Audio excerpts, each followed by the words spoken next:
नोएडा अंतर्राष्ट्रीय हवाई अड्डा जेवर के निर्माण के लिए अपनी भूमि समर्पित करने वाले अन्नदाता किसानों के योगदान को ऐतिहासिक सम्मान दिया गया। इस अवसर पर 172 किसानों ने हवाई अड्डे की पहली उड़ान से लखनऊ पहुंचकर उत्तर प्रदेश के मुख्यमंत्री योगी आदित्यनाथ से सीधा संवाद किया।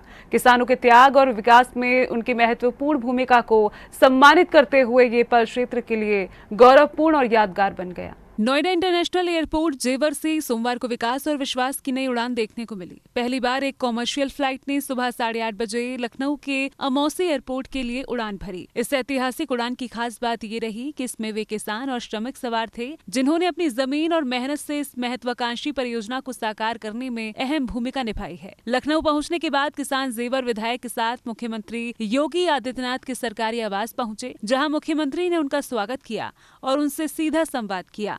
इस दौरान किसानों ने अपनी जमीन एयरपोर्ट परियोजना के लिए देने के बाद जीवन में आए बदलावों को साझा किया। किसानों ने बताया कि उन्हें मिला मुआवजा क्षेत्र में बढ़ा विकास और रोजगार के नए अवसर उनके परिवारों के लिए नई संभावनाएं लेकर आए हैं। ये कहते हुए बड़ा गर्व महसूस हो रहा है कि जिस भूमि पर मेरे पिताजी अन्न उगाते थे, आज उसी भूमि से उड़ान भर के मैं आपसे मिलने आई हूँ। एक ऐसा टाइम था जब नेट तक नहीं था, पढ़ने की कोई सुविधा इतनी अच्छी नहीं थी, स्कूल जाने के लिए बसेस ठीक से नहीं होती थी।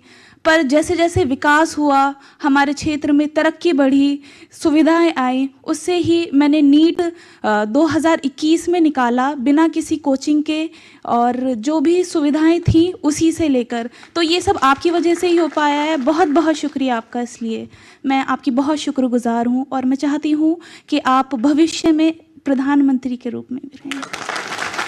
मुख्यमंत्री योगी आदित्यनाथ ने किसानों को संबोधित करते हुए कहा कि जेवर क्षेत्र आज उत्तर प्रदेश के विकास का नया केंद्र बन रहा है। उन्होंने कहा कि नोएडा इंटरनेशनल एयरपोर्ट केवल एक हवाई अड्डा नहीं, बल्कि पूरे पश्चिमी उत्तर प्रदेश की आर्थिक तस्वीर बदलने वाली परियोजना है। एयरपोर्ट के आसपास semiconductor unit, film city, IT और इलेक्ट्रॉनिक्स हब जैसी कई बड़ी परियोजनाएं आकार ले रही हैं। इसके साथ ही विश्व के प्रतिष्ठित विश्वविद्यालय भी यहाँ अपने कैंपस स्थापित करने की तैयारी कर रहे हैं।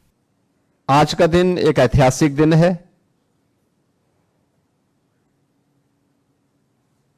जेवर के लिए, गौतम बुद्ध नगर जनपद के लिए, पश्चिमी उत्तर प्रदेश के लिए और पूरे प्रदेश और देश के एविएशन सेक्टर के लिए। जब भारत की सबसे अधिक संभावनाओं वाले एक इंटरनेशनल एयरपोर्ट ने अपनी कॉमर्शियल फ्लाइट प्रारंभ की है,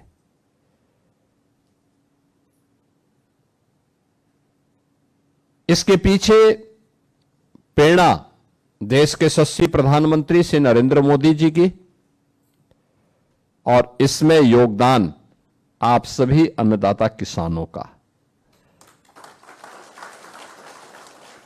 मैं इसके लिए आप सभी को हृदय से धन्यवाद देता हूं और इस अवसर पर अभिनंदन भी करता हूं, खासतौर पर श्री धीरेन्द्र सिंह जी को, जिन्होंने इस कड़ी को जोड़ा। मुख्यमंत्री ने कहा कि जब जेवर एयरपोर्ट परियोजना की शुरुआत हुई थी, तब भूमि अधिग्रहण को लेकर कई तरह की शंकाएं और विरोध सामने आए थे। उन्होंने किसानों के साथ हुई शुरुआती बैठकों को याद करते हुए कहा कि उस समय उन्होंने किसानों से कहा था कि ये परियोजना उनकी आने वाली पीढ़ियों का भविष्य बदल दे। किसानों ने सरकार पर भरोसा किया और विकास के इस अभियान का हिस्सा बने। आज वही भरोसा प्रदेश के सबसे बड़े बुनियादी ढांचा परियोजनाओं में से एक के रूप में दिखाई दे रहा है। मुझे याद है जब हमारी कैबिनेट ने जेवर में इंटरनेशनल एयरपोर्ट के निर्माण के लिए प्रस्ताव पारित किया, तो मैंने गौतम बुद्ध नगर जनपद के जिलाधिकारी और अन्य अधिकारियों को एक समय सीमा दी कि भाई 100 डे के अंदर जमीन अधिग्रहण की कार्रवाई प्रारंभ हो जाए। 100 दिन पूरे हुए, वहां कोई कार्रवाई नहीं प्रारंभ हो पाई थे। कंपटीशन था। तो मैं वहां गया, मैंने बैठक ली, मैंने कहा क्या हुआ, उन्होंने कहा कोई प्रोग्रेस नहीं। और याद करिए, तब मैं वहां गया था और मैंने वहां के अन्नदाता किसानों के साथ एक बैठक ली थी गौतम बुद्ध विश्वविद्यालय ग्रेटर नोएडा में। 100 के आसपास किसानों को मैंने बुलाया था और जब मैंने उनसे कहा कि भाई हमें एयरपोर्ट बनाना है, तो सचमुच वही मुझे सुनने को मिला था जो जयवीर सिंह जी ने यहां पे कही। मैंने उनके सामने प्रस्ताव रखा कि हम एयरपोर्ट बनाना चाहते हैं। सामने से मेरे सामने उत्तर आया कि हम जमीन नहीं देंगे। असमंजस की स्थिति थी।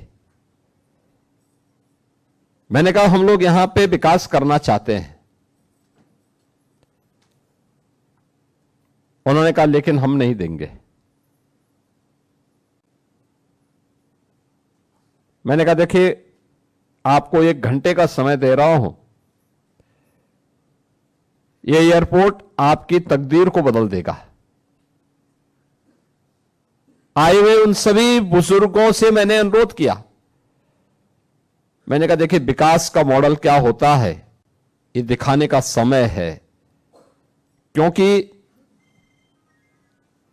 वक्त सबका आता है, बस कुछ बन जाते हैं और कुछ बिखर जाते हैं। अवसर का जो लाभ लेता है, सटीक लाभ लेता है, इतिहास उसी का बनता है। और जो उस मौके को गंवा देता है, अवसर से वो बिखर जाता है, फिर कभी उसके सामने अवसर नहीं आता। और आपने उस समय मुझ पर विश्वास किया। धीरेन्द्र सिंह जी ने लग करके उसमें सहयोग किया। यमुना अथॉरिटी ने और उत्तर प्रदेश के सिविल एविएशन विभाग ने उस कार्रवाई को युद्ध स्तर पर आगे बढ़ाया। परिणाम है कि 13,000 एकड़ से अधिक भूमि जो 4 फेज में वहां पर एयरपोर्ट बनना है, पहले फेज की कार्रवाई संपन्न होकर के आज नोएडा इंटरनेशनल एयरपोर्ट के रूप में जेवर ने एक नया इतिहास रच दिया है। उन्होंने कहा कि किसानों के सहयोग और विश्वास के कारण 13,000 एकड़ से अधिक भूमि पर एयरपोर्ट के पहले चरण का निर्माण संभव हो पाया है। आज जेवर केवल एक कस्बा नहीं बल्कि वैश्विक निवेश, रोजगार और आधुनिक विकास का नया केंद्र बनकर उभर रहा है। मुख्यमंत्री ने कहा कि सरकार किसानों के हितों की रक्षा और क्षेत्र के सर्वांगीण विकास के लिए लगातार काम करती रहेगी। यह यात्रा केवल किसानों की लखनऊ तक की उड़ान नहीं थी, बल्कि उस बदलाव की कहानी थी जिसमें कृषि प्रधान क्षेत्र अंतर्राष्ट्रीय पहचान हासिल कर रहा है। किसानों की जमीन से शुरू हुई विकास यात्रा प्रदेश की अर्थव्यवस्था, रोजगार और निवेश के नए अध्याय लिखने की ओर बढ़ रही है। गौरतलब है कि 1 जुलाई से नोएडा इंटरनेशनल एयरपोर्ट से नियमित यात्री उड़ानों का संचालन शुरू हो जाएगा। इंडिगो एयरलाइंस लखनऊ और नोएडा के बीच सीधी उड़ान सेवा शुरू कर रही है, जिससे प्रदेश के हवाई संपर्क को नई मजबूती मिलेगी और यात्रियों को बेहतर सुविधाएं उपलब्ध होंगी। ब्यूरो रिपोर्ट, सी न्यूज आगरा।